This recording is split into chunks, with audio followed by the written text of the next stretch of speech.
പണ്ട് ബ്രഹ്മദേവൻ പ്രപഞ്ച സൃഷ്ടിയിൽ വ്യാപൃതനായ കാലം. അതിനുശേഷം അദ്ദേഹം ഓരോ ജീവജാലങ്ങൾക്കും ഓരോ ചാര്യകർമ്മങ്ങൾ സൃഷ്ടിച്ചു. എല്ലാ ജീവജാലങ്ങളും അതനുസരിച്ച് പ്രവർത്തിച്ചു. എന്നാൽ അസുരന്മാർക്ക് അതിൽ അശേഷം താല്പര്യം തോന്നിയില്ല. അവരവരുടെ ഇച്ഛയ്ക്കൊത്ത വിധം ചരിച്ചു തുടങ്ങി. അസുരന്മാരുടെ അതിക്രമങ്ങൾ വർദ്ധിച്ചു വന്നു. ദേവന്മാരെയും സാധുക്കളെയും ഉപദ്രവിക്കുകയും ദേവാരാധനയിൽ മുഴുകുന്നവരെ പീഡിപ്പിക്കുകയും ചെയ്യുകയായിരുന്നു അവരുടെ പ്രധാന വിനോദങ്ങൾ. അസുരന്മാരുടെ അക്രമങ്ങൾ ഇല്ലായ്മ ചെയ്യുവാൻ മഹർഷിമാർ ആഗ്രഹിച്ചു.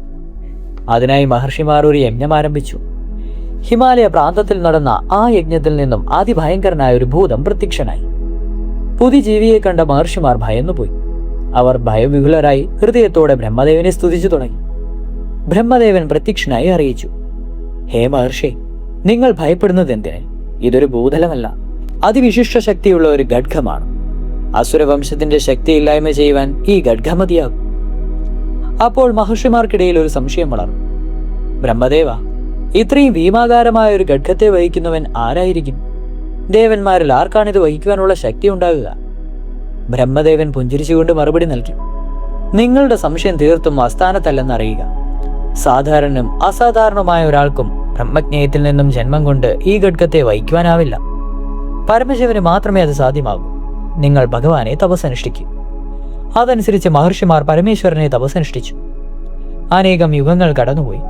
ഒടുവിൽ പ്രത്യക്ഷനായ ഭഗവാനോട് മഹർഷിമാർ തങ്ങളുടെ ആവശ്യം ഉന്നയിച്ചു. ഭഗവാൻ അവരെ സ്വാന്തനിപ്പിച്ചു.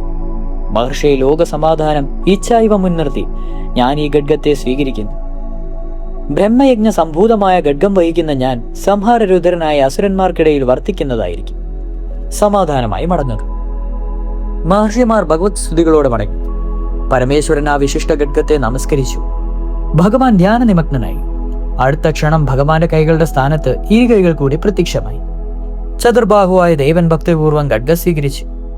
ഖഡ്ഗം സ്വീകരിച്ച് ഉടൻ തന്നെ പരമേശ്വരൻ വളർന്നു തുടങ്ങി. ഭഗവാന്റെ ശിരസ് ആകാശത്തെ തൊട്ടു. ആ വിശ്വരൂപം കണ്ട് പ്രപഞ്ചം ഭക്തിപരാവശ്യത്തോടെ പരമേശ്വരനെ നമിച്ച് അപേക്ഷിച്ചു.